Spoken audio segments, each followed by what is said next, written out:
விசை உறும் பந்தினை போல் விசை உறும் பந்தினை போல் உள்ளம் வேண்டும்படி செல்லும் உடல் கேட்டேன். நசையரு மன்னன் கேட்டேன், நித்தம் நவம் என சுடர்தரும் உயிர் கேட்டேன். அசைவரு மதி கேட்டேன், இதை அருள்வதில் உனக்கெதும் தடையுள்ளதோ, வல்லமை தாராயோ இந்த மாநிலம் பயனுற வாழ்வதற்கு.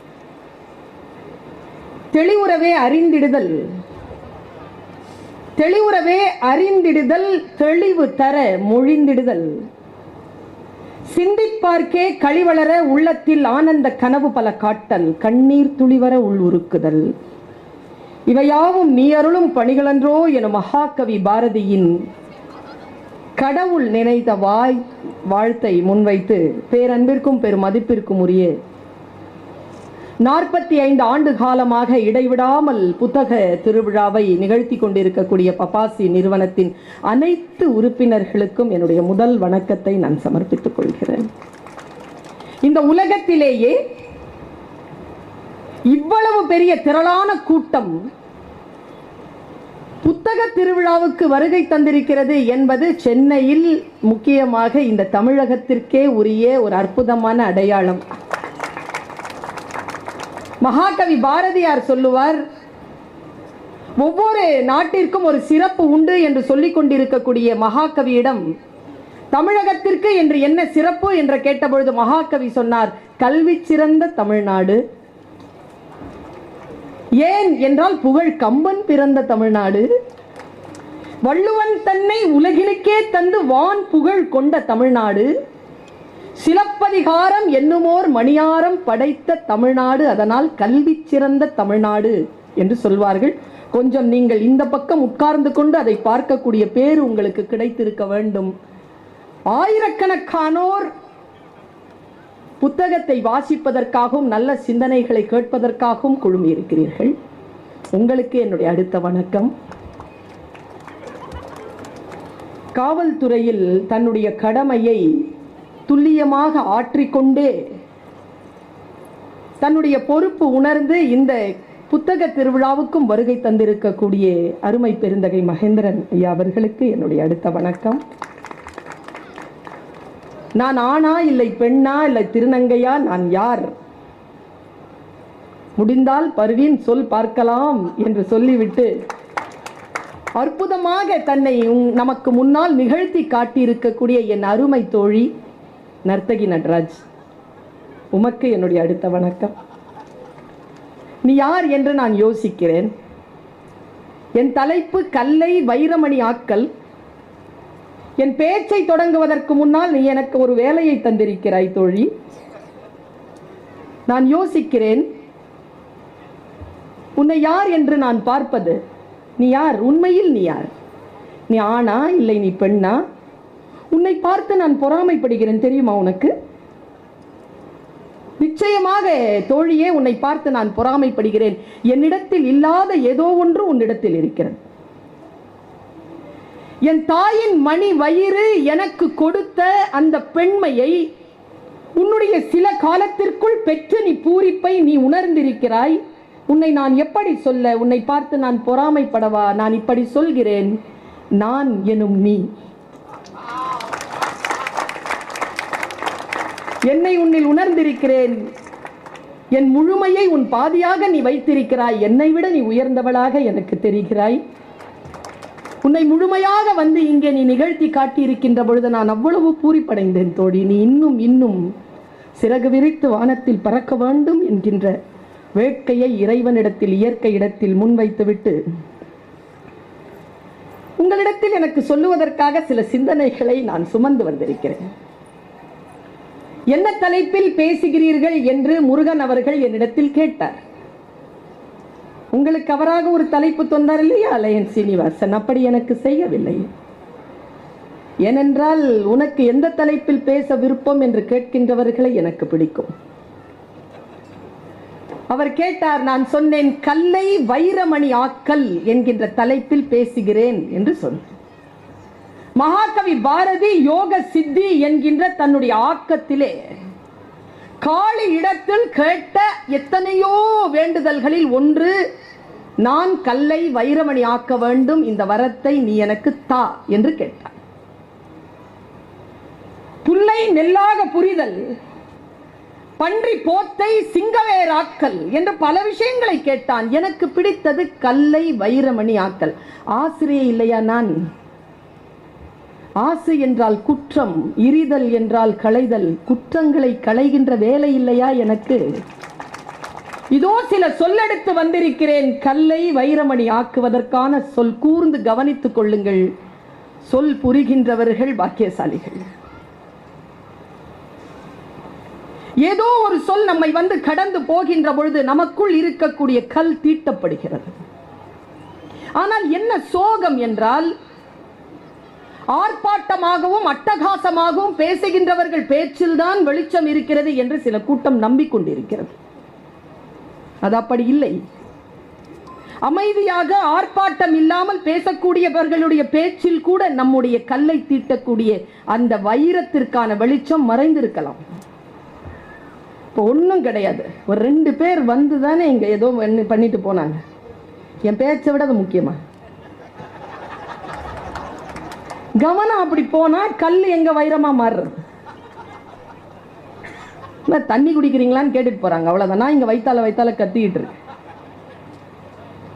இந்த கல் வைரமாக வேண்டும் என்றால் நாம் இந்த சூழலுக்கு எதற்காக இந்த வாழ்க்கை, எதற்காக இந்த பயணம் என்பதிலே, எதற்காக இந்த தேடல் என்பதிலே நாம் கவனமாக இருக்க வேண்டும். யாருக்கும் கிடைக்காத சில விடயங்கள் மற்றவர்களுக்கு ஏன் கிடைத்து விடுகின்றன?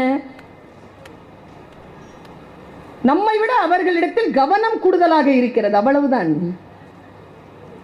பெர்னார்ட் ஷா சொல்கிறான், மிக முக்கியமான ஒரு ஸ்டேட்மெண்ட் நான் இப்ப தரப்போறேன். பெர்னார்ட் ஷா சொல்கிறான், 40 வயதிலேயே பலர் செத்து போகிறார்கள், புதைப்பதற்குத்தான் 60-70 ஆண்டுகள் ஆகிவிடுகின்றன.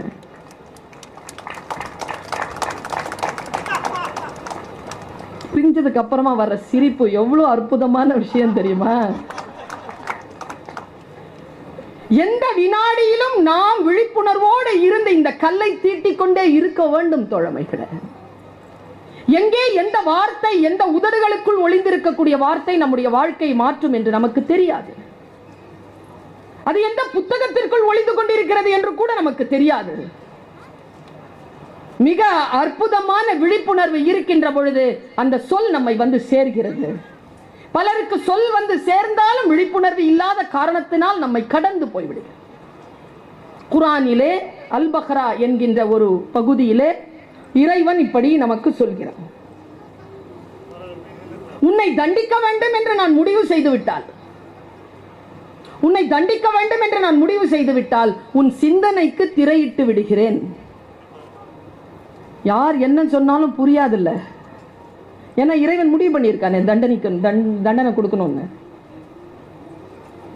சிந்தனைகளை தேடித்தான் வருகிறோம், சொல்லை தேடித்தான் வருகிறோம். மிக விழிப்புணர்வின் உச்சக்கட்டத்தில் இருக்கின்ற பொழுது அது நம்மை வந்து சேரும். எனக்கு ஒரு பேராசை, உங்களுடைய வாழ்க்கையில் உங்களை அடுத்த கட்டத்திற்கு நகர்த்துவதற்கான ஒரு சொல் இதோ இந்த உதடுகளில் இருந்து இப்பொழுது உதிர்ந்து விட வேண்டும் என்கின்ற பேராசையோடு இதோ சில வார்த்தைகளை சொல்கிறேன். இந்த உலகத்தில் நான் என்னை தீட்டிக் கொண்ட வசனங்கள் நிறைய, பல இலக்கியங்களில் இருந்து, பல மத நூல்களில் இருந்து, பல்வேறு விதமான விஷயங்களை அந்த அரசியல் கடந்து நான் உள்வாங்கி இருக்கிறேன். அதை உங்களுக்கு இதோ சில நிமிடங்கள் தான் இருக்கின்றன. முடிந்தால் நான் நல்ல அந்த வார்த்தைகளை சொல்லிவிட வேண்டும், முடிந்தால் உங்களுக்கு அது புரிந்துவிட வேண்டும். சமீபத்தில் ஒரு சொல்ல கேட்டோம், நம்ம நிறைய டைம்ல கேட்டிருக்கோம், ஒரு சொல் கேட்டிருக்கோம், ரொம்ப இயல்பா நம்ம கேட்ட சொல்லு. ஆனால் அந்த சொல் பிறந்த இடம் இருக்கு இல்லையா, அந்த இடத்தை நீங்கள் புரிந்து கொண்டால் தான் அந்த சொல் நமக்கு புரியும். இடம் தெரியாமல் சொல் புரியாது. நான் ஏற்கனவே சொன்னது போல் தொல்காப்பியத்தில் ஒரு வார்த்தை வரும், எம்மனோர் புலவர். அப்படின்னா அதுக்கு முன்னால இருக்கிறத படிச்சாதான் அது புரியும். என்ப அப்படின்னா முன்னால ஏதோ சொல்லி இருக்கிறாங்க, அது நாங்களும் சொல்றோம்னு அர்த்தம். இப்ப புத்தன் இப்படி உட்கார்ந்து இருக்கான், ஒருத்தன் வேகமா வந்தவன் யாரா புத்தன்னு கேட்டான். கூட இருந்த அந்த ஆட்கள்ல கொஞ்சம் கோபம் வந்தது. என்ன புத்தனை போய் யாராங்கிறான்? எழுந்திருச்சான் ஒருத்தன், அவன் பேர் ஆனந்தன். ஆனந்தனை இப்படி உட்கார வச்சுட்டு புத்தன் சொன்னான், எழுந்திருச்சு, நான் தான், நான் உன்னதான் தேடிட்டு இருந்தேன்னு காரி துப்பிட்டான் வந்தவன். தொடச்சிக்கிட்டு புத்தன் கேட்டான், அப்புறம் அப்படின்னா. அவன் மறுபடியும் காரி துப்ப வந்தான். அடிக்க வந்த ஆனந்தன், ஆனந்தனை உட்கார வைத்து விட்டு புத்தன் ஒரு வார்த்தையை சொன்னான். வந்தவனுக்கு புத்தன் யார் என்றே தெரியாது. அவன் துப்பியது புத்தன் மீது அல்ல, புத்தன் ஏதோ சொல்லி இருக்கிறான், அந்த சொல் அவனை காயப்படுத்தி இருக்கிறது, அந்த கருத்தின் மீது தான் அவன் துப்பி இருக்கிறான். புரிஞ்சிட்டா நம்ம கடந்து போயிடலாம். இது ஒரு சொல், வாங்கி வச்சுக்கோங்க பேக் பண்ணி.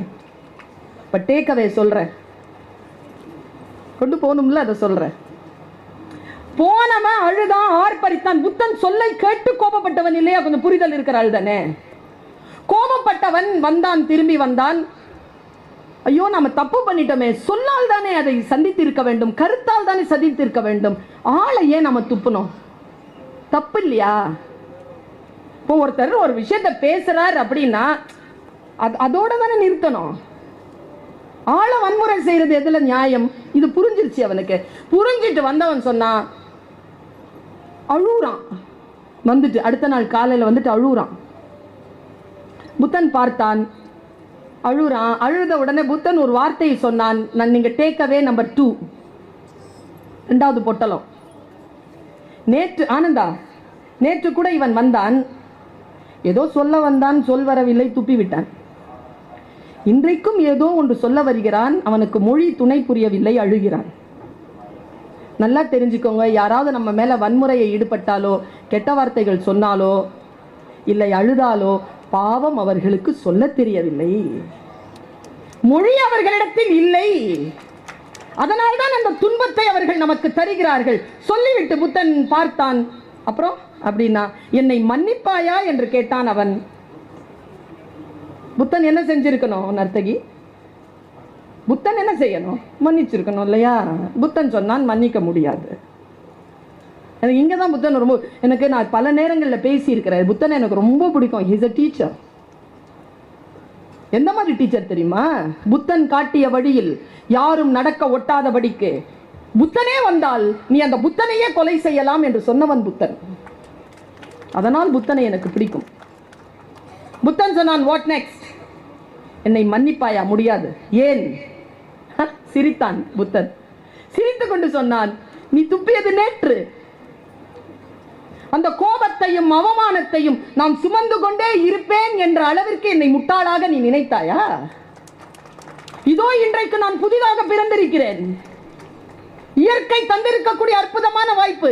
நீ நேற்று துப்பிய அந்த எச்சில் கடலில் கலந்து விட்டது. ஏனென்றால் நான் ஓடிக்கொண்டிருக்கும் கங்கையாறு என்றான். பிறகு சொன்னான், இதோ இப்பொழுது நாம் பேசிக் கொண்டிருக்கிறோமே, இதுவும் கடந்து போகும். ஒரு சொல் இருக்கு இல்லையா, இதுவும் கடந்து போகும். இப்போ சொன்னதுதான் அது. ஆபாசமான எண்ணங்களையும் ஆறாத ரணங்களையும் கோபங்களையும் சுமக்கின்ற அளவிற்கு வாழ்க்கை வசதியானதில்லை. இதோ கற்றுக்கொண்டே புறப்பட்டு போய்கொண்டே இருக்க வேண்டும் என்று எவன் ஒருவன் நினைக்கிறானோ அவன் புத்தனாக இருக்கிறான். இது இந்த கல்லை வைரமணி ஆக்கிய ஒரு வாசகம். இன்னொரு வாசகத்தை சொல்றேன். இன்னிலிருந்து எந்த நூற்றாண்டுன்னு தெரியல, எந்த ஆண்டுன்னு தெரியல, இந்த மாதிரி ஒருத்தர் வாழ்ந்திருக்கிறதாக அல்லது வாழவில்லை என்பதாக எத்தனையோ பிரச்சனைகள், அரசியல், அதுக்குள்ள நான் போகல. அவருக்கு பேர் ராமன் இல்லையா? எவ்வளவு பிரச்சனை நடந்தது இல்லையா? ராமன். நாம் ராமன் என்று சொல்லுவோம், ராமர் என்று சொல்லுவார்கள், ராம் என்று சொல்லுவோம். கம்பன் ராமன் என்கிறார். தமிழ்நாடு என்ன அழகான நாடு தெரியுமா ஐயா? கம்பர் ராமாயணத்தை எழுதுறார் கம்பர். ராமாயணத்தினுடைய நாயகன் ராமன். இந்த தமிழகம் ராமனை கொண்டாடலைங்க, அதை எழுதிய கம்பனை கொண்டாடியது என்பதுதான் நம்முடைய நாட்டினுடைய அற்புத இலக்கியத்தை கொண்டாடுகின்றவர்கள் நாம். நர்த்தகி நடராஜ் சொன்னார்களா இல்லையா? நான் எவ்வளவு பெரிய நாட்டியக்காரியாக இருந்தாலும் இலக்கியத்தை நான் அறிகின்ற பொழுதுதான் என்னை நான் செதுக்கிக் கொள்கிறேன் என்று சொன்னார் இல்லையா? அந்த இலக்கியம் எத்தனை ஆண்டு காலம் என்று தெரியவில்லை, ஆனால் கம்பன் எழுதிய ஆண்டு தெரிகிறது. ராமன் முன்னால் வந்து நிற்கிறான். எனக்கு ரொம்ப பிடித்தமான ஒரு வரியை சொல்றேன். எங்க அம்மா எனக்கு அதை செய்வாங்க, இப்போ பெற்றோர்கள் அதை செய்வதில்லை. யாராவது பெரியவங்க வந்தான்னா பிடிச்சிட்டு அப்படியே போய் கொடுத்துருவாங்க. அவங்ககிட்ட புத்தி சொல்லுங்க, ஏதோ புத்தி சொல்லு சொல்லியிருக்காங்களா? என்னை அடிக்கடி கொண்டு போய் விட்டுருக்காங்க. புத்தி சொல்லு. முன்னால் இருக்கிறவங்களுக்கும் கொஞ்சம் கூட அன்பே இருக்காதுங்க. சொல்லிட்டாங்கிறதுனால 3/4 மணி நேரம் வச்சு செய்வாங்க. குழந்தையாச்சு, அதுக்கு புரியுமா புரியாதா? அதெல்லாம் கிடையாது, சொல்லிட்டே இருப்பாங்க. அதான் நான் யோசிச்சு பார்த்துருக்கேன். நிறைய வார்த்தைகள் காதில் விழுந்திருக்கிறது, அந்த வயதில் புரிந்ததில்லை, வளர வளர புரிந்திருக்கிறது. அப்பொழுதுதான் எனக்கு இந்த ஸ்டேட்மெண்ட் புரிஞ்சுது. இந்த கல்லை வைரமணி ஆக்கிய இன்னொரு ஒரு ஸ்டேட்மெண்ட். விதைத்தவள் தூங்கலாம், விதைகள் தூங்குவதில்லை, அது முளைக்கும். சொல், நல்ல சொல், புரிகிறதோ புரியலையோ அந்த டைம்ல சொல்லிட்டு போயிடுங்க. அதற்கான பக்குவம் வருகின்ற பொழுது அது புரிந்து போகும். நான் சொன்னா என் வீட்டுக்காரிக்கு ஒண்ணுமே புரிய மாட்டேங்குது, சொல்ல முதல்ல. இல்ல மேடம், புரியாது மேடம். ஒன்றும் இல்லை, வீட்டுக்காரர் ஊருக்கு போறாருல மேடம், பெட்டிலாம் கட்டி அனுப்புறோம். 3 நாள் போறாரா இல்லையா? திரும்பி வந்து என்ன நடந்துச்சுன்னு கேளுங்களேன், சொல்றாரான்னு பார்ப்போம். சொல்ல மாட்டேன். சொன்னா புரியாது மேடம், நானே டென்ஷன்ல வரேன், எங்களை பஸ் ஏற்றி விடுங்க. பஸ்ல ஏறினதிலிருந்து பக்கத்துல உட்கார்ந்திருந்த ஆண்டி வாயில போட்ட வெத்தலைய காரி காரி வெளியில துப்புனதிலிருந்து இறங்கி போய் என்ன வேலை செஞ்சோம் செஞ்சு வந்தது எல்லாத்தையும் ஒப்படைப்போம். நாம சொல்லுங்க, சொல் புரிய வேண்டும். ராமன் நாளைக்கு அபிஷேகம், உனக்கு பட்டாபிஷேகம் என்று முடிவு செய்கிறான். தசரதன் நேர கூட்டிட்டு வந்து ராமனை வசிட்டன் முன்னால விட்டா. வசிட்டன் தானே வளர்த்தானே, வளர்த்தது வசிட்டன் கான் என்று சொன்னதற்கு பிறகும் நாளைக்கு பட்டாபிஷேகம், இவனுக்கு ஏதேனும் நல்ல வார்த்தை சொல். எனக்கு தெரியும் தோழமைகளே, நீங்கள் உங்களுடைய மனைவிமார்களுடனும் கணவன்மார்களுடனும் குழந்தைகளுடனும் வந்திருக்கிறீர்கள். இவங்க பேசுறாங்களா, உட்காந்து கேளு. அந்த மாதிரி நிறைய குழந்தைங்க உட்காந்துட்டு இருக்கு. பார்த்துக்கிறேன். நான் பாட்டுக்கு அப்பளம் சாப்பிட வந்தேன். என்ன உட்கார வைத்து பேச வைக்கிறான். எத்தனை ஆண்டு காலம் என்று தெரியவில்லை. அத்தனை ஆண்டு காலத்திற்கு முன்னால் ராமன் இன்றைக்கும் தெய்வமாக பலரால் வழிபட செய்யப்பட்டு கொண்டிருக்கிறான். மிகப்பெரிய அளவிற்கான நம்பிக்கையை விதைத்திருக்கக்கூடிய ஒரு கதாநாயகன். அவன் வாழ்ந்த நாட்டை இன்றைக்கும் எல்லோரும் கொண்டாடுகிறார்கள். அப்படிப்பட்ட ஒரு ராமனுக்கு வசிட்டன் தந்த அறிவுரையை உங்களுக்கு சொல்கிறேன். அறிவுரை தானே, யாருக்கு சொன்ன? நமக்கு சொல்ல மாட்டேங்கிறாங்க சார். சொன்ன அறிவு வந்துடும். எத்தனை பேர் சொல்லாம இருக்காங்க தெரியுமா? என் பிள்ளைய நான் ஒரு ஸ்கூல்ல இருந்து எடுத்தேங்க. 6th ஸ்டாண்டர்ட் வரைக்கும் படிச்சாங்க. சூப்பர் ஸ்கூலுங்க. அது ஸ்கூல் பேர் சொல்ல விரும்பல. மோடி வந்தா கூட சீட்டு கிடையாது, அந்த மாதிரியான ஸ்கூல். நான் ஏன் தெரியுமா என் பிள்ளைய எடுத்தேன்? ஸ்கூல் பெருசுதான், ஆனா என் குழந்தையின் அறிவை வளர்ப்பதற்கான பள்ளிக்கூடம் அது இல்லை என்று எனக்கு புரிந்தவுடன் நான் எடுத்துட்டேன் வெளியில. அறிவு கொடுக்கணுங்க. கல்விக்கும் அறிவுக்கும் என்ன வித்தியாசம் தெரியுமா? கல்வி என்பது வெளியிலிருந்து உட்செல்வது, அறிவு என்பது உள்ளிருந்து வெளிப்படுவது. வெளியிலிருந்து உள்ள போனா தானே உள்ள இருந்து வெளியில வரும். தானா சுயம்புவா வந்துருவோமா? நான் கூட தான் படிக்கிறேன் நிறைய, அதனால தான் பேசுறேன். படிக்காம பேசிட முடியுமா? சுயம்புவா கிடையாது. விலங்குக்கும் மனிதனுக்கும் இருக்கக்கூடிய வித்தியாசமே, விலங்கு பிறக்கும் பொழுதே கற்றுக்கொண்டு பிறக்கிறது, மனிதன் தான் பிறந்த பிறகு கற்றுக்கொள்கிறான். அவனால கற்றல் இல்லாமல் அவனால் இருக்க முடியாது. ஒருவனுக்கு என்ன புத்தி இருக்கணும் அப்படின்ட்டு 2 பாட்டுங்க. யாரோடும் பகை கொள்ளலன் என்ற பின் போர் ஒடுங்கும் புகழ் ஒடுங்காது, தன் தார் ஒடுங்கல் செய்யாதது தந்த பின் வேரோடும் கெடல் வேண்டுவதாகுமோ வேண்டல் உண்டாகுமோ. இது பாட்டு. யாரோடும் நீ பகையா இல்லை, நான் அரசனாக இருக்கக்கூடியவன். யாரோடும் பகை பாராட்டவில்லை என்றால் போர்தான் ஒடுங்கும், புகழ் ஒடுங்காது என்று பேசக்கூடிய ஒரு மாண்புமிக்க வரிகள் கம்பராமாயணத்தில் உண்டு. நாம் நம்முடைய படையை, நம்முடைய பலத்தை காத்துக்கொள்ள வேண்டும் என்றால் யாரிடம் பகை கொள்ளக்கூடாது என்று பேசுகிறான். மாற்று கருத்து இருக்கலாம், பகை அவசியம் இல்லை. ஜெயகாந்தன் அவர்கள் முரசொலியில அவருக்கு விருது கொடுக்கிறாங்க. எல்லாரும் அவங்களுக்குன்னு ஒரு நண்பர்கள் இருப்பாங்களா, எல்லாரும் முறைச்சு பார்த்துட்டு இருக்காங்க. அவர் முரசொலியில வாங்கிட்டியா? இட்லி சாப்பிட்டுட்டே ஒரு நண்பர் சொன்னார், இட்லி சாப்பிட்டுட்டே கேட்டாராம், அவர்களுக்கும் நமக்கும் ஏதேனும் பகை இருக்கிறதா என்ன? சொல்லிட்டு அந்த சிங்கம் முழங்கிற்று, இந்த உலகத்தில் யாரோடும் ஒரு எழுத்தாளனுக்கு பகை இருக்க முடியுமா என்ன? எழுத்தாளர்களுக்கு, படைப்பாளர்களுக்கு பகை இருக்க முடியாது. ஆசிரியர்களுக்கு பகை இருக்க முடியாது. நிர்வாக அதிகாரிகளுக்கு பகை இருக்க முடியாது. ஒரு தகப்பனுக்கு பகை இருக்க முடியாது. ஒரு தோழனுக்கு பகை இருக்க முடியாது. பகை அவசியம் இல்லை. யாருடன் பகை கொள்ளலன் என்ற பின் போர் ஒடுங்கும், புகழ் ஒடுங்காது. காதலர் தினம் வந்து போச்சு. காலிப் எழுதுகிறான், நீயும் நானும் பிரிந்து விட வேண்டும் என்று முடிவானதற்கு பிறகு, நீயும் நானும் பிரிந்து விட வேண்டும் என்று முடிவானதற்கு பிறகு உனக்கும் எனக்கும் நடுவில் எதற்கு பகை என்ற புதிய உறவு?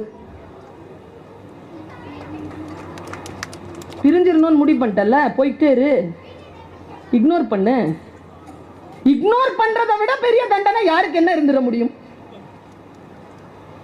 அவன் சொல்லுகிறான், யாரோடும் பகை கொள்ளலன் என்ற பின் போர் ஒடுங்கும், புகழ் ஒடுங்காது. 8 குணம் இருக்கணும் குழந்தைகளை ஒருத்தனுக்கு. 8 குணம் உங்களிடத்தில் இருக்கிறதா? உங்களாலும் நிமிர்ந்து ஒரு ஆட்சிக்கு அதிகாரியாக வந்து சேர முடியும். என்னென்ன அந்த 8 விஷயம் சொல்றார் கம்பர் வசிட்டர் மூலமாக. இனிய சொல்லினன், எனக்கு ரொம்ப பிடிச்சமான சொல்லு. இனிமையா பேசணும். இங்க நான் நிறுத்துறேன். உடம்புல இருந்து வெளியேறது எல்லாமே நாற்றமானது தான். மற்றவர்கள் முகம் சுளிக்க கூடியதுதான். மற்றவர்கள் இதழ்களில் புன்னகை வரவழைத்தவர்களை மகிழ்ச்சிக்குரிய ஒன்று உங்கள் உடலில் இருந்து வெளிப்படலாம். அதற்கு வாய்தான் உறுப்பு. அதிலிருந்து நல்ல இனிமையான சொற்களை நீங்கள் வெளிப்படுத்துகின்ற பொழுது முன்னால் இருக்கின்றவர்கள் மகிழ்ந்து போகிறார்கள்.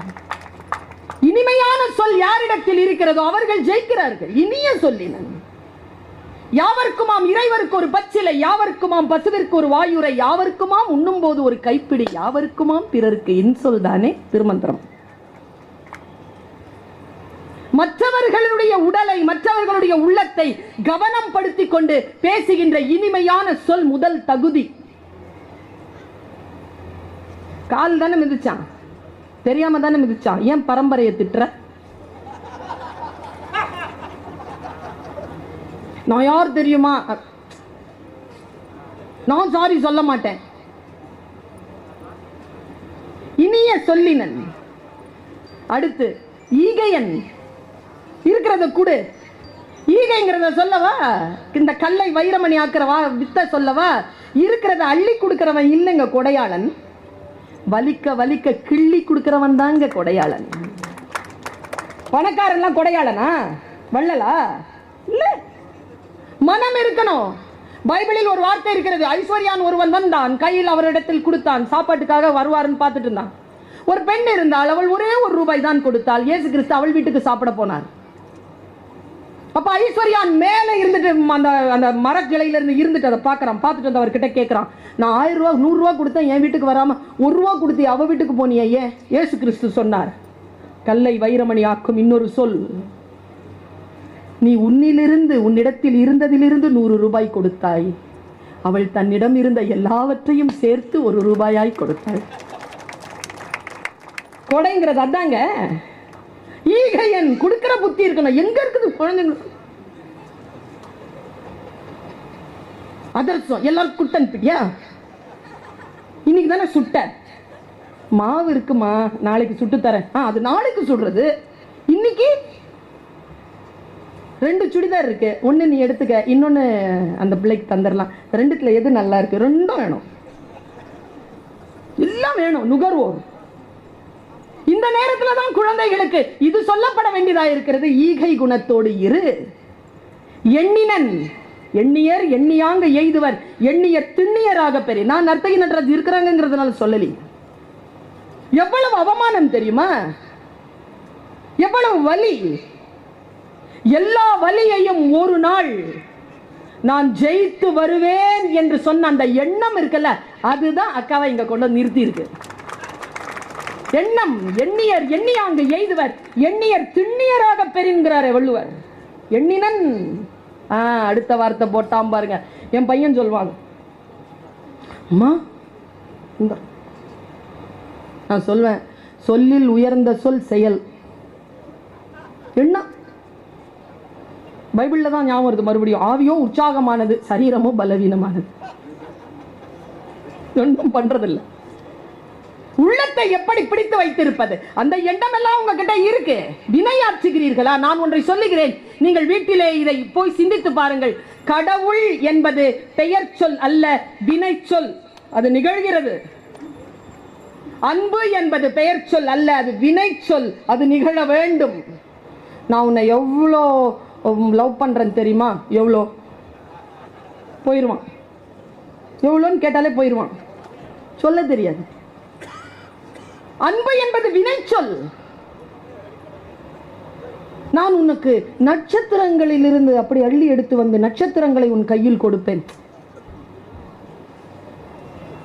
போனுக்கு ரீசார்ஜ் பண்ணு சொல்லி அது ஆண் பெண் ரெண்டு பேரும் கேட்டுக்கிறாங்கன்னு வச்சுக்கோங்களேன். ஐயோ இந்த போன் உடனே பக்குன்னு இருக்குதுங்க. வினயன் வினையாற்றுவது. நான் பல கூட்டங்களில் பேசி இருக்கிறேன். இந்த போன் படுத்துற பாடு கடவுளே காப்பாற்றணும். முதல்லலாம் போன் வந்தா எல்லாரும் வீட்டுக்குள்ள ஓடி வருவாங்க. தெரிச்சு ஓடுறான், டவர் இல்ல டவர் இல்ல டவர் இல்லைன்னு. என்னத்த டவர் இல்லை? போன் காணோன்னு வச்சுக்கோங்களேன், அவன் பதறதை பார்த்துருக்கீங்களா? எதுக்கு போனுக்கு பதறான்? உள்ள இருக்கக்கூடிய மெட்டீரியலுக்கு பதறான். இந்த கல்யாணம் பண்றதுக்கு நீ ஜாதகம்லாம் வேணாம். பொண்ணு பாருங்க, பையனை பாருங்க, அவன் போனை இவங்கிட்ட ஒரு 3 நாள், இவ போனை அவங்கிட்ட ஒரு 3 நாள், கல்யாணம் நடந்துரும். அவ்வளோ கள்ளத்தனம். வினயன் வினையாற்ற வேண்டும். அந்த வினை ஆற்றுதலில் தூய்மை இருக்க வேண்டும், நேர்மை இருக்க வேண்டும். எண்ணங்கள் பலமாக இருந்தால் மட்டும் போதாது. பலமான எண்ணங்களை என்ன செய்யணும்? இது ட்ரெயின்ல இருந்து வெளியில தள்ளி விட்டான் வெள்ளைய. வெளியில தள்ளி விழுந்த உடனே நினைச்சாரு மோகன்தாஸ் கரம்சந்த், என்னையா தள்ளி விடுற மாவன, உன்னை என் நாட்டில இருந்து தள்ளி விடுறேன்னு சொல்லிட்டு தள்ளி விட்டாரா இல்லையா? எண்ணினன் மண்ணுருண்டையால் தான் அடித்தான் ராமன் கூனி நினைச்சாலே, மண்ணுருண்டையால் அடிக்கிற மாவன உன்னை மண்ணே இல்லாம அடிக்கிறேன் பாரு, அடிச்சாலா இல்லையா? எண்ணுவது பெரிய விஷயம் இல்லை, எண்ணுவதை செயல் புரிய வேண்டும்.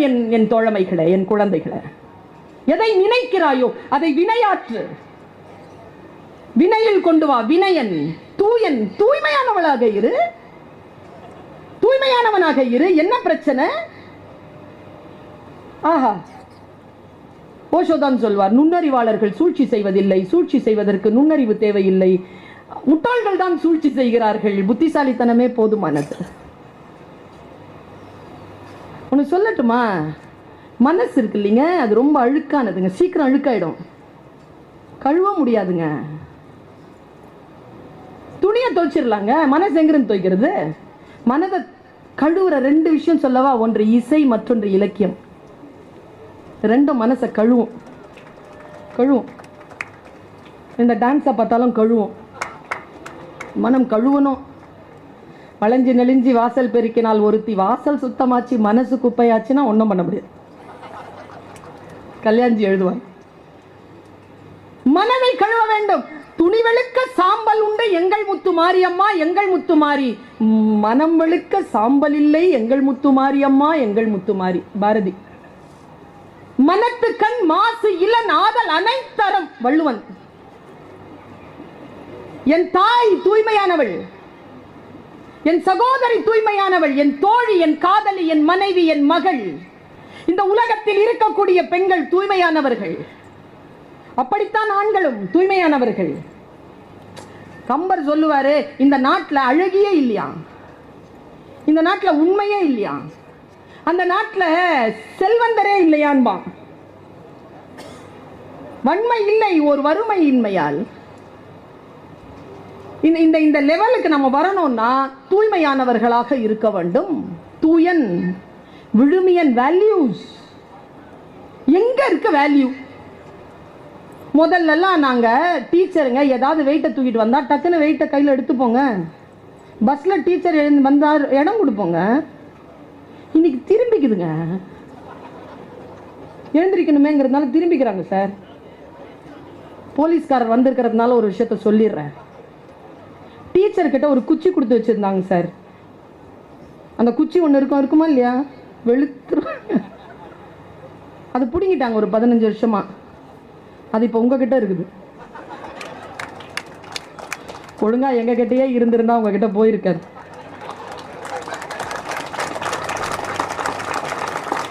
சொல்ல முடியலைங்க. தூய்மையானவனாக இரு, தூய எண்ணங்களோடு இரு, தூய செயல்பாடுகளோடு இரு. பொய் சொன்னா ஞாபகம் வச்சிருக்கணும் பாப்பா, உண்மை சொன்னா ஞாபகம் வச்சிருக்க வேண்டிய அவசியம் இல்லை. சிம்பிள். சிந்தித்து பார்த்து செய்கையை மாத்து. சிறுசா இருக்கையில் திருத்திக்கோ, தவறு சிறுசா இருக்கையில் திருத்திக்கோ. தெரிஞ்சும் தெரியாம நடந்திருந்தா அது திரும்பவும் வராம பார்த்துக்கோ. அவ்வளவுதான் தூய்மைக்கான விளக்கம். தூய்மையான மனம், அமைதியாக இருக்கின்ற மனம்தான் தூய்மையாக இருக்கும் மனம். அமைதியா இருக்கா மனசு? மனம் எங்கே அடங்கி இருக்கிறதோ அந்த மனம் குரு. மனம் எங்கே தூய்மையாக இருக்கும் என்றால் அமைதியாக இருக்கக்கூடிய மனதில் தூய்மை குடிகொள்ளும். ஆர்ப்பரிக்கக்கூடிய மனம் அழுக்குகளை சேர்த்துக் கொள்ளும். மன அமைதி பெறுங்கள். யாரை பார்த்தாலும் சில பேர் பக்கத்துல நிற்க முடியாது சார். அவங்க துணி எறிகிற வாசனை நமக்கு வரும். அவ்வளோ பொசுங்கும், வயிறு பத்தி எரியும். எங்க இருக்கும் தூய்மை? தூய்மையானவனாக இரு. அடுத்து சொல்றாரு பாருங்க, வென்றியன். நல்லா தெரிஞ்சுக்கோங்க, விழுமியன், விழுமியங்கள் வேல்யூஸ் வச்சுட்டு அறம் செய்ய விரும்பு. அப்புறமா செஞ்சுக்கலாம், முதல்ல விரும்பு. வேல்யூஸ் இருக்கட்டும். பெரியவர்களுக்கு மரியாதை செய். மற்றவர்களுக்கு முன்னால் உன்னை நீயே புகழ்ந்து கொள்ளாத. மற்றவர்களுடைய காரியங்களை மதி. வாழ்க்கை என்பது அழகானது, இதை புரிந்து கொள். வாழ்க்கையில் சில விழுமியங்களோடு இருப்பது, சில நேர்மையான எண்ணங்களோடு இருப்பது, செயல்பாடுகளோடு இருப்பது வேல்யூஸ். தமிழர்களுக்கு என்று வேல்யூஸ் உண்டுங்க. நாம் வேல்யூ அடிப்படையில் தான், விழுமியங்களின் அடிப்படையில் தான் வாழக்கூடியவர்கள். நீங்க வெளிநாட்டுக்கு போய் பாருங்க, தமிழர் உருண்டடிச்சு சொல்லி கொடுக்குறாங்க குழந்தைகளுக்கு. தமிழில் அம்மா அப்பா என்று அழைக்கக்கூடிய குழந்தைகள், இப்பொழுது அழைக்கக்கூடிய குழந்தைகள், இந்த Z ஜெனரேஷன்ல டடா மம்மா என்று அழைக்காமல் அம்மா அப்பா என்று வாய் நிறைய அழைக்கக்கூடிய அந்த பெற்றோர்களுக்கு நான் வாழ்த்துக்களை சொல்லிக் கொள்கிறேன்.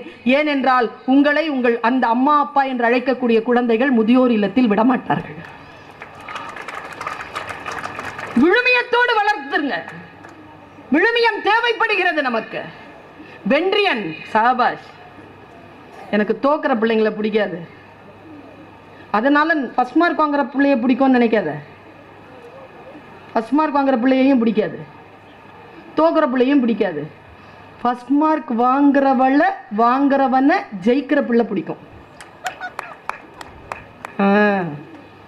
என் கிளாஸ்ல ஒன்று 98 வாங்கிட்டு அழுவுது, இன்னொன்று பக்கத்தில் 2 சிரிக்குது. இவளுக்கு 98 வாங்கிட்டு அழக்கூடாதுன்னு தெரியல. இந்த பொண்ணுக்கு 2 மார்க் வாங்கிட்டு சிரிக்க கூடாதுன்னு தெரியல. 2 என் கிளாஸ்ல தான் இருக்குது.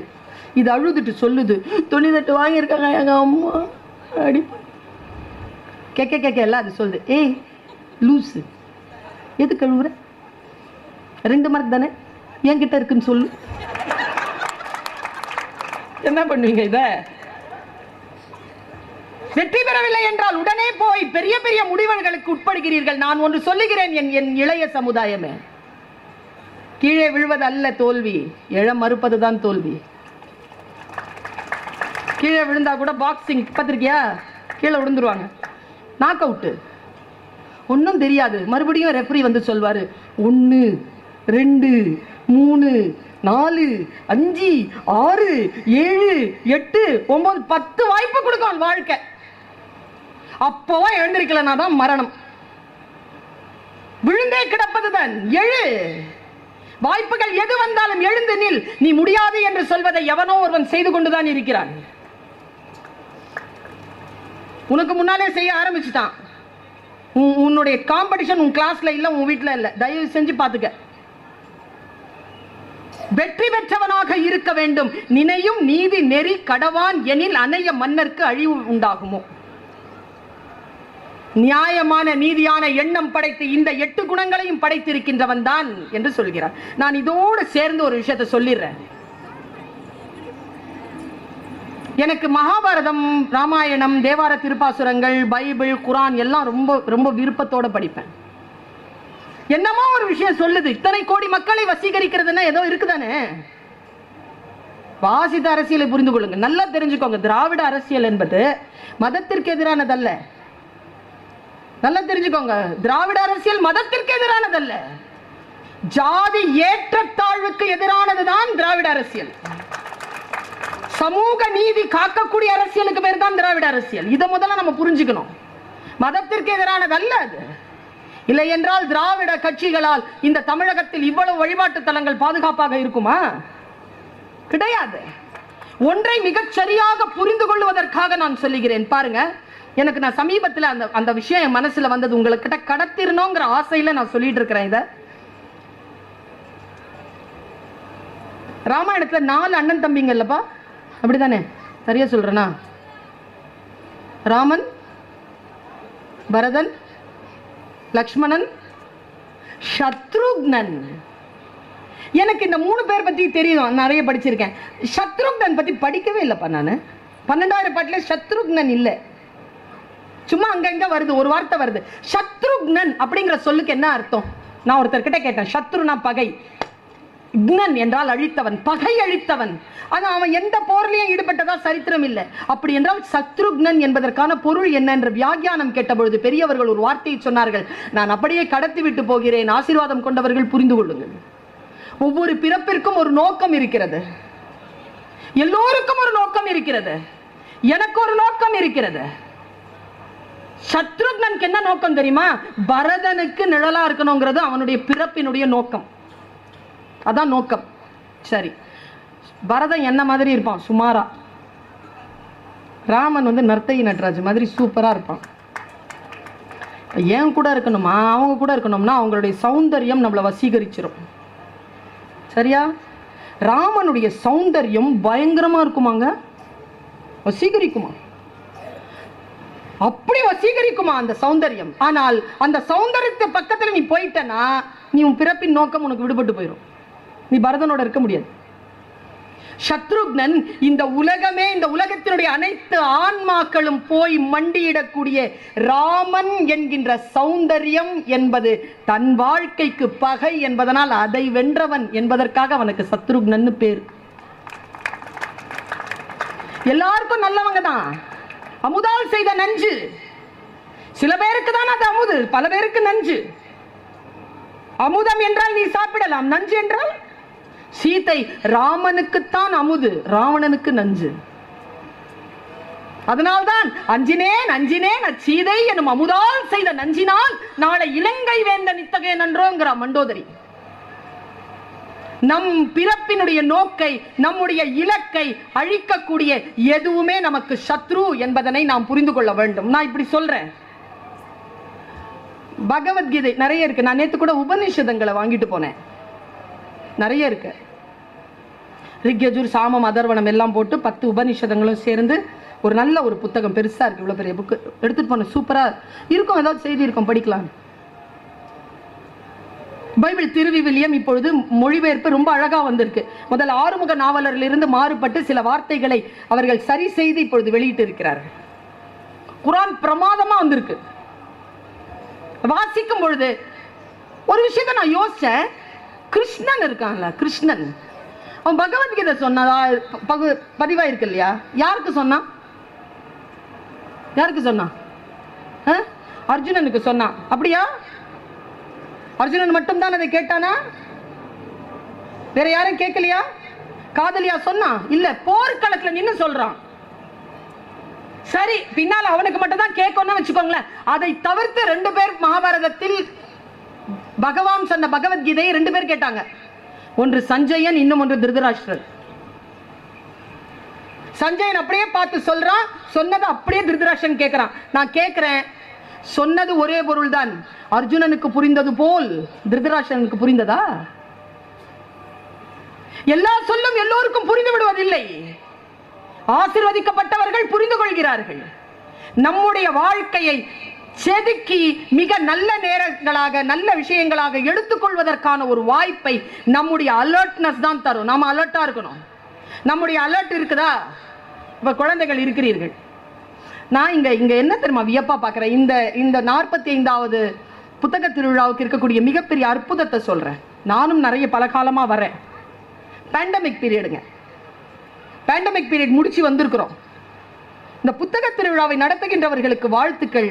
காய்ச்சலில் படுத்து எழுந்து வந்த மகனையோ மகளையோ அரவணைக்கின்ற தாய் தந்தையரை போல் அரவணைத்துக் கொண்டிருக்கிறார்கள். இந்த காட்சியில, புத்தக காட்சியில நல்ல விஷயங்களை செய்து கொண்டிருக்கிறீர்கள். வயது முதிர்ந்த ஒரு 90 வயது கிழவரையும் பார்த்தேன்.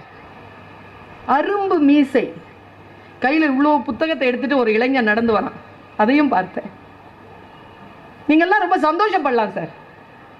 புத்தகம் வாசிக்கக்கூடிய இளைஞர்கள் அதிகமாக சமூகத்தில் வன்முறையும் குற்றங்களும் குறைந்து கொண்டே வரும். அற்புதமான விஷயம் அது. நான் இன்றைக்கு நிறைய குழந்தைகளை பார்த்தேன். இளைஞர்கள் எல்லாம் புத்தகத்தை அப்படி அடுக்கி வச்சுக்கிட்டு, இந்த மிட்டாயெல்லாம் அடுக்கி வச்சுட்டு போறாங்களா, அப்படி ஆசையா நடந்து போற குழந்தைகளை பார்த்து. வயது முதிர்ந்தவர்கள் இருக்கிறீர்கள், இளைஞர்கள் இருக்கிறீர்கள், பெண்கள், எத்தனை பெண்கள் அப்படி வந்து நின்று புத்தகம் வாங்குறாங்க. எனக்கு தெரிஞ்சு இந்த வயது, இந்த விஷயங்கள் இருக்கு இல்லையா, அது ஒரு கணக்கு தான். இப்ப வயதானவர்கள் இருக்கிறார்கள் என்பதற்காக அந்த வயதானவர்களை நம்ம ஒன்னும் குறையா மதிப்பிடுறது இல்லை. சின்ன குழந்தைகளை தூக்கி கொண்டாட வேண்டியதும் இல்லை. எல்லாம் அந்த நேரத்திற்கு அவர்கள் சரியாக சிந்திக்கிறார்களா என்பதை மட்டும் பார்த்துக் கொள்ளுங்கள். 65 வயசு ஆண் ஒருத்தர் கேவலமா நடந்துகிட்டார். நான் கேட்டேன் அவர்கிட்ட, ஐயா 65 வயசாச்சு இப்படி நடந்துக்கிறீங்களே? அவங்க பதில் பாருங்க சொன்னது, இந்த வயதில் எப்படி நடந்து கொள்வது என்று எனக்கு தெரியவில்லை. ஏனென்றால் இந்த வயதில் இதற்கு முன் நான் இருந்ததில்லை. அப்படிதானே? எல்லாமே வந்துருமா? வயசானதுனால எல்லா நன்மைகளும் வந்து அப்படி இல்லை. ஆனால் ஒன்று சொல்கிறேன், இந்த உலகம் நம்மை எப்படியேனும் தாழ்த்த வேண்டும், வீழ்த்த வேண்டும் என்று நினைக்கும். அதிலிருந்து எப்படி நம்மளை காப்பாத்திக்கிறதுக்குன்னு ஒரு வார்த்தையை சொல்றேன் நான். மார்டின் நவரத்னலோவான்னு ஒரு அம்மா இருக்கு, தெரியுமா யாருக்காவது? தெரியும். ஸ்டெஃபி கிராஃபர் தெரியும் எல்லாருக்கும். ஏன்னா நம்ம எல்லாருமே ஸ்டெஃபி கிராஃபனுடைய ஃபேன்ஸ் தான். மார்டின் நவரத்னலோவா யாருக்கும் பிடிக்காது. அதுக்கான அரசியல் நமக்கு தெரியும்.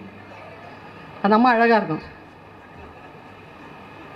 அந்த மார்டினை ஏன் எனக்கு பிடிக்காதுன்னா, ஆடும்போது டென்னிஸ் இந்த இடத்துல ஒரு சவுண்டு கொடுக்குங்க, அது அப்படின்னா. இப்போ நான் பேசிகிட்டே இருக்கிறேன், அவங்க இருமிக்கிட்டே இருந்தாங்கன்னா எனக்கு டிஸ்ட்ராக்ஷன் ஆகும். இந்த ஸ்டெஃபி கிராஃபர் தோக்கிறதுக்காகவே இந்த அம்மா இப்படி பண்ணுது இப்படின்லாம் நான் கோச்சிக்கிட்டு இருந்திருக்கிறேன். நான் வந்து ஃபர்ஸ்ட் இயர் செகண்ட் இயர் படிக்கும் போதெல்லாம் பயங்கரமாக பார்ப்பேன் அந்த மேட்சஸ். இப்போ சமீபத்தில் அந்த அம்மாவுடைய ஒரு பேட்டி பார்த்தேன். அந்த பேட்டியை உங்களுக்கு சொல்கிறேன். அந்த அம்மா சொல்கிறாங்க, என்ன வார்த்தை பாருங்க, என்ன 43 வயசாயிடுச்சு, இப்போவும் பேட் போட்டால் அப்படி ராக்கெட் மாதிரி வருது. அதுக்கு ராக்கெட்னு பேருங்க, அந்த பேட்டுக்கு மட்டும்தான் ராக்கெட்னு பேர். நான் இப்போ பார்த்தேன், என் பையன் சொன்னான், பிளேலிஸ்ட்னு போட்டா லதா மங்கேஷ்கர் பிளேலிஸ்ட்னு வருது, ஏஆர் ரஹ்மான் பிளேலிஸ்ட்னு வருது, சரியா? இளையராஜா பிளேலிஸ்ட்னு வருது, யுவன் சங்கர் ராஜாவுக்கு மட்டும் ட்ரக்ஸ்னு வருதுங்க. போதையம் அவனுடைய பாட்டு ட்ரக்ஸ்னு வருது சார், அவ்வளோ போதையம். நான் யோசிச்சு பார்க்கிறேன், எது அவர்களை எல்லாம் இப்படி இயக்குகிறது? எது இந்த ஃபயர் இருக்கே? ஒரு படம் எடுக்கிறாங்க, ஒரு பாட்டு பாடுறாங்க, ஒரு சமையல் செய்யறாங்க, ஒரு டான்ஸ் ஆடுறாங்க, அப்படி ஃபயர் இருக்குது அவங்க கிட்ட. மற்றவங்க எல்லாம் கன்சியூமர்ஸா தானே இருக்கிறோம். அது என்ன ஃபயர்? அது எப்படி நான் உங்ககிட்ட கடத்துறது? நான் ஒரு வார்த்தை சொல்றேன், we are all unique. 600 கோடி மக்கள்லையும் உங்ககிட்ட தான் இந்த முடி, தலைமுடி உங்ககிட்ட தான் இருக்கு. உங்க தலைமுடி, உங்க கண்ணு உங்ககிட்ட மட்டும்தான் இருக்கு. அது அடுத்தவங்கிட்ட இல்லை. எல்லாம் ஃப்ரீயா கிடைச்சிருக்கு உங்களுக்கு. நீங்க யூனிக். இறைவன் பூமியில் குப்பைகளை எறிவதில்லை. We are all unique people. இப்போ மார்ட்டின் நவரத்ன உங்ககிட்ட கேட்கிறாரு, 43 வயசாயிருச்சு உனக்கு, தோக்க மாட்டேங்கிற, பெரிய பெரிய இதெல்லாம் ஜெயிக்கிற, என்ன மேட்டர்னா உடனே அந்த அம்மா தந்த பதில் தாங்க உங்க எல்லாருக்குமே அந்த கல்லை வைரமணி ஆக்கின்ற அற்புதமான சொல். அவ சொல்றா, நான் என்னுடைய கோர்ட்டுக்கு வந்து நிற்கும் போது, என் கையில நான் ராக்கெட் எடுக்கும் போது, என்னை நோக்கி பாய்ந்து வரும் பந்திடத்தில் என் வயதை நான் சொல்வதில்லை. அவ்வளவுதான். என்னுடைய கோர்ட் அப்படிங்கிறது இது கிடையாதுங்க. இந்த லிமிட்டேஷன் கிடையாது. என்னுடைய கோர்ட் அப்படிங்கிறது இந்த கண்ணின் ஓரத்திற்கும் இந்த கண்ணின் ஓரத்திற்கும் மத்தியில் தான் இருக்கிறதுங்கிறான். என்ன கான்சென்ட்ரேஷன் அது! நீங்க பார்த்திருக்கிறீங்களா? இந்த போல் வால்ட் இருக்குல்ல, உயரம் தாண்டுதல், கையில அவன் அந்த அந்த கொம்பை கொண்டு வருவான். கொண்டு வந்துட்டு இப்படி பண்ணிட்டு காலை அப்படியே அடிச்சுட்டு இப்படி பாப்பான் பாருங்க. அங்கேயே ஃப்ரீஸ் பண்ணுங்க அந்த காட்சிங்கிற, நான் ஃப்ரீஸ் பண்ணி கிராஃப் போடுங்க. உயரம் தாண்டுதல்ல அவன் வந்து அந்த கம்பி இருக்குல்ல, அந்த கம்பியை தாண்டினா போதுங்க. கம்பி வைக்க மாட்டாங்க. அவனுடைய ஐயில இருக்கக்கூடிய அந்த எல்லைய காத்துல அவன் கோடு கிழிப்பாங்க. அவன் கம்பியில கிழிக்க மாட்டான், காத்துல கோடு கிழிப்பான் அவன். உசேன் போல்ட்ல ஓடுறாரு.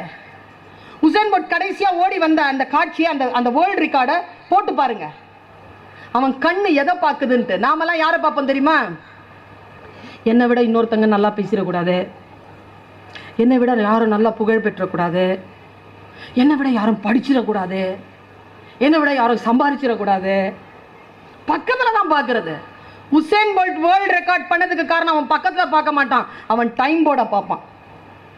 டைம் போர்டு 9 செகண்ட்க்கு உள்ள ஓடணும், அவ்வளவுதான். இதுதான் வேர்ல்ட் ரெக்கார்டு. இவங்க எல்லாருமே ஓட மாட்டாங்கன்னு தெரியும், இவனெல்லாம் பார்க்க மாட்டான். டைம் போர்டை பார்த்துட்டு ஓடுறவன் உசேன் போல்ட். நம்ம கான்சென்ட்ரேஷன் எங்க இருக்கணும்ங்கிறது, நான் என்ன வேலை செய்கிறேனோ அந்த வேலையில என்னுடைய கான்சென்ட்ரேஷன் இருக்கணும். அவ சொல்றா, இதுக்கும் தாங்க என் கோர்ட்டு. அடுத்த ஒரு வார்த்தை சொன்னாங்க, என்னால் நான் சிலாகித்து போனேன். நாம் குடியிருக்கக்கூடிய வீட்டிற்கு அளவு உண்டு. நீங்க டூப்ளெக்ஸ்ல இருந்துக்கோங்க, நீங்க வந்து பிளாட்ல இருந்துக்கோங்க, நீங்க பங்களால இருந்துக்கோங்க, நீங்க இண்டிபெண்டன்ட் ஹவுஸ்ல இருந்துக்கோங்க, நீங்க எங்க வேணாலும் இருந்துக்கோங்க. அந்த இருப்பிற்கு ஒரு அளவு இருக்கு.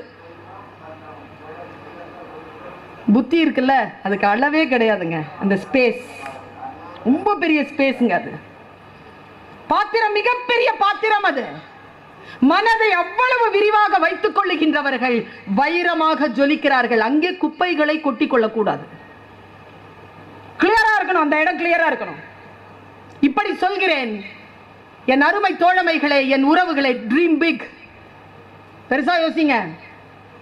Small aim is a crime. APJ, எனக்கு ஏபிஜே ரொம்ப பிடிக்கும். கலாம். அரசியல்லாம் விட்டுருங்க, அவரை பற்றி எந்த அரசியலையும் நான் பேசுவதில்லை. அவரை ரொம்ப பிடிச்சதுக்கு காரணம் தெரியுமா? அவர் ஒரு விஷயத்தை ஒரு ஸ்டேட்மெண்டா கொடுத்தாருங்க. ஒருத்தங்கன்னா அப்படிதாங்க இருக்கணும். ஒவ்வொரு முல்லை பதிப்பகத்துல இருந்து வந்திருக்காங்க, குமரன் பதிப்பகத்துல இருந்து இருக்கிறாங்க, அலையன்ஸ்ல இருந்து வந்திருக்காங்க, ஐந்தினை இருக்கு, எமரால்டு இருக்கு, சந்தியா இருக்கு, பாரதி புத்தகாலயம் இருக்கு, பாரதி இருக்கு, ஆனந்த விகடன் இருக்கு, அக்கச்சக்கமா கிடக்குது. என்ன நோக்கத்தோடு வருகிறார்கள்? அவங்களுடைய உலகம் எவ்வளவு பெரியது, அவர்கள் எவ்வளவு பெரிய சிந்தனைகளை கொண்டு வந்து கொண்டிருக்கிறார்கள். உங்ககிட்ட துணிச்சலா ஒரு விஷயத்தை சொல்றேன் நான். நீங்கள் இந்த புத்தகம் வாங்குனீங்களா? போய் காசு கொடுத்து வாங்குனீங்க தானே? காசு கொடுத்தானே வாங்குனீங்க. நான் ஒன்று சொல்றேன், இந்த பர்வீன் சுல்தானா சொல்றேன், மனசுல எழுதி வச்சுக்கோங்க. எந்த புத்தகத்தையும் இந்த உலகத்தில் எவராலும் காசு கொடுத்து வாங்கி விடவே முடியாது.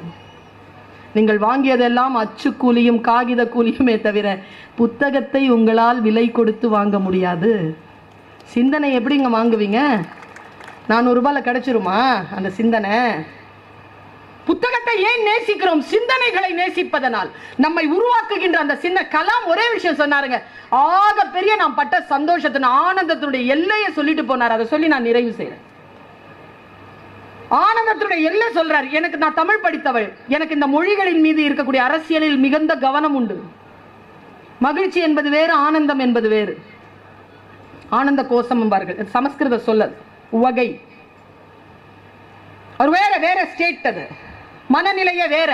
ஆனந்தமா இருக்கிறது வேற, மகிழ்ச்சியா இருக்கிறது வேற. மகிழ்ச்சி என்பது வெளியிலிருந்து உட்செல்வது, ஆனந்தம் என்பது உள்ளிருந்து வெளிப்படுவது. இங்கிருந்து வரும், இன்வர்டு இல்ல, வெளியில வரும். ஆனந்தமானேன்றாருங்க அவரு. அந்த அந்த ரெக்கார்டிங்ல சொல்றாரு, நான் ஆனந்தமாக இருந்தேன். என்ன பண்ணீங்க? நான் வந்து ஏவுகணையை விட்டேன், அக்கினி விட்டேன், உலகத்தில் அணு ஆயுதத்தை வந்து தயார் பண்ணேன், எல்லாம் பண்ணேன். ஆனால் அதெல்லாம் என் டீம் ஒர்க்கு, அதெல்லாம் இந்தியாவை காப்பாற்றுற ஒரு முயற்சி தான், அறிவியல் முயற்சி தான். ஆனால் அப்போ அதெல்லாம் அழிவுங்க, என் மனசுக்கு அது சந்தோஷத்தை கொடுக்கலீங்கன்னு ஸ்டேட்மெண்ட் கொடுக்குறாருங்க அந்த வீடியோவில். உனக்கு எது மகிழ்ச்சியாக கொடுத்தா? என் ஃப்ரெண்டு ஒரு நாள் என்னை கூப்பிட்டான், நான் போனேன். கலாம் எப்படி 125, மற்றதெல்லாம் 36 40 தாங்க, இது 125 அளவு நமக்கு ஏவுகணை. 125 விட்ட, மற்றதெல்லாம் 34 36, ரஷ்யாவில் 36 48 அவ்வளோதான். இது 125 நம்முடைய ஏவுகணை. 125 அந்த கெப்பாசிட்டிக்கான விஷயத்தை எப்படிப்பா போட்ட அப்படின்ன உடனே ஃப்ரெண்டு கிட்ட சொன்னாராம், அதை நான் பயன்படுத்தின உலோகம் இருக்குல்ல, அந்த உலோகம் லைட் வெயிட்டான உலோகம். அதனால நீங்க உள்ளுக்குள்ள எவ்வளவு வேணாலும் சேட்டலைட் வச்சு அனுப்பலாம். அது போட்ட உடனே அவர்கிட்ட சொல்றார், அந்த உலோகம் ரொம்ப மெட்டீரியல், ரொம்ப தின்னான மெட்டீரியல், இதுக்காக ஏதாவது ஒன்று செய் அப்படின்னு சொல்லி இதாங்க சிந்தனை. அவரை கூட்டிட்டு போயிட்டு போலியோ அட்டாக் ஆகியிருக்கக்கூடிய குழந்தைகளுடைய இல்லத்தில் கொண்டு போய் விட்டாராம். இப்போ நானும் நீங்கள் நடக்கிறோம், நர்த்தகி ஆடுகிறார், நான் நின்று பேசுகிறேன், நமக்கு கால்கள் உண்டு. கால்கள் இல்லாமல் மாற்றுத்திறனாளியாக இருக்கக்கூடியவர்களுடைய வாழ்க்கை எவ்வளவு வலியானது. நீங்க செருப்பு போட்டிருக்கிறீங்களா, அந்த செருப்பு வந்து 300 கிராமுக்கு மேல அந்த 2 செருப்பும் போட முடியாதுங்க உங்களால. 1 கிலோ ஷூ போட்டுருவீங்களா? எவ்வளோக்கு எவ்வளோ குறையுதோ வெயிட் அவ்வளோக்கு எவ்வளோ ஜாஸ்தி விலை. ரொம்ப லைட் வெயிட்டான ஷூ தான் அதிக விலை. அவர் சொன்னார், நீ பார்த்துருக்கிறியா இந்த பையனை? இந்த பையனுடைய காலில் போட்டிருக்கக்கூடிய அந்த இது இருக்கு இல்லையா, அந்த கேலிபர் ஷூ, அந்த ஷூ வந்து 3.5 கிலோ.